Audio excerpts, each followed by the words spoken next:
Well, up next on the show, the investigation into the tragic Air India Flight AI171 crash in Ahmedabad, which killed about 270 people, has sparked several theories. Experts suggest a rare dual-engine failure, possibly because of fuel contamination, a bird strike, though the latter is less likely as the Boeing 787 is designed to fly on a single engine. Improper flap settings and failure to retract landing gear also under scrutiny, with CCTV footage showing the plane struggling to gain altitude. Some speculate sabotage, citing political tensions, but there's no evidence which confirms this. Black box data, which is being read now, is expected to provide some clarity, but is it happening soon enough? Joining us, Captain Amit Singh and Sanjay Lazar. Thank you both very much for being with us. Captain Singh, let me come to you first. It's not yet been a month, but did you expect there to be perhaps better communication from the government or the investigators, not the government? I mean, the government isn't part of this per se, but the investigators, about where exactly they are in the process of investigations? Well, as a matter of routine and protocol, the investigation begins the moment the team arrives there to collect evidence. And the first information is given by the company or the CEO, who is the accountable manager. Along with the accountable manager should be a technical specialist, ideally a safety manager, who basically tries to convince people that the aircraft was airworthy, the crew were trained, etc. None of this communication happened. So that's why there's a lot of speculation going on. After that, AIB takes over. AIB takes over the evidence. That is a preliminary investigation. And it is not the formal investigation, but the preliminary is only collection of evidence, securing of the site, and classifying whether it was an accident or a major accident. In this case, it was a major accident, seeing the enormity of the death and the damage. And again, a family assistance program starts immediately, which means every family is assigned a member, not only to give psychological assistance, but also to brief them about the progress of the case, which means they need to know what happened and why their family members were snatched away in this manner. So none of this communication is formally being given by AIB. Right. So the narrative is to be set by AIB, not by the ministry or the PIB, which is coming out with briefings. No, I think that's important. Who's in charge? That is the question. Yeah. So perhaps more information from the right quarters. Sanjay, a leading American expert, somebody who's a lawyer and has worked a great deal in aviation, has actually suggested that there could be a larger problem with the Boeing 787, perhaps a software glitch which resulted in the engines rolling back power. Do you believe that this is a theory that needs to be looked at closely? Sanjay, you're on mute. Can you just unmute yourself? Yeah. Yeah, go ahead. Vishnu, thanks for having me. I was on your NDTV yesterday, and I heard the minister actually talking of Sabotage, the Minister of State. Yeah. And I was a little shocked that the minister should come out to make such a statement. But be that as it may, this is for the AIB to look into and get into the specifics, and then communicate to the NIA and look at those aspects. As far as the American, I've also read that article where they believe there was a software glitch. This is something that they should have reported to the NTSB and not put out in newspapers now.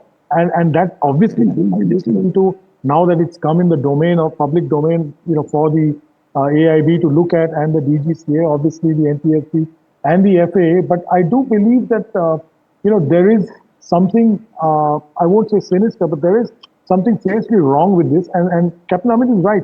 There's literally been no transparency. They're not following. Annexure 13 lays out what aircraft accident incident investigation is about.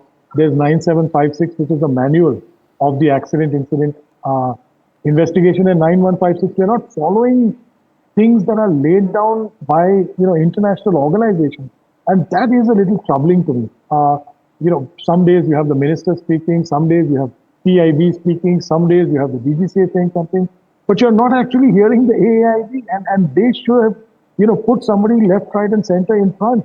Also, if you notice, in the US, the NTSB has its own spokesperson. When there are accidents being investigated, the NTSB comes out and speaks. You don't hear the FAA, you don't hear the president's, speaker or anybody else talking. So this is what I find very unusual in this, and I believe that they need to start talking a little bit more, do their investigations in time, follow the protocol and the timelines laid down by ICAO and the manual. Sure. But communicate a bit better. Amit, my question was on that potential of a software glitch which results in the engine power possibly rolling back. Apparently, there was an ANA flight many years back which landed, and upon landing, the engines rolled back on power. And this was something which was rectified. Can you tell us about that scenario and whether that is something that needs to be considered in the case of this aircraft? Well, that scenario was corrected. The All Nippon flight, after landing, when they selected thrust reversers, both the engines shut down basically. So that is kind of a protection system in the engines. But the logic for that is the aircraft has to be on ground, the thrust levers have to be idle for that to be activated. In this case, the aircraft was in takeoff mode, which means thrust levers were not at idle and the aircraft was airborne or getting airborne. So the likelihood of that anomaly triggering is very remote. I don't rule out, because there could be endless permutation combinations of softwares, interfaces, and anomalies, because it is not very certain that this aircraft was fault free. There were faults in this aircraft, and any number of faults, which may be low-level, low-grade faults, if they interact with the systems of engine control and other software, could lead to such a situation. Yeah. So that is the protection basically being activated inadvertently. Right.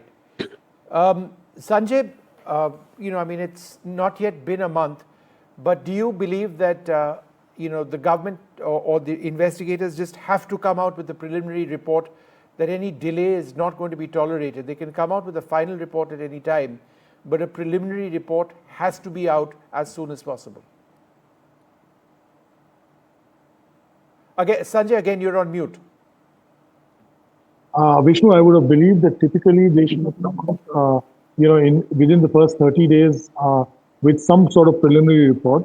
Given the delay that they took to, download and decode the black boxes, I'd imagine it'll take still 5 or 10 or maybe 15 days away. But nevertheless, I do want to see the AAIB coming out in front of this and talking to the public and letting them know exactly what happened. And the software glitch you're talking about was that, the FADEC, which is under investigation, I'm told, even by the AAIB. I believe this lawyer has reported it to the government of India. So I think, there may be something there.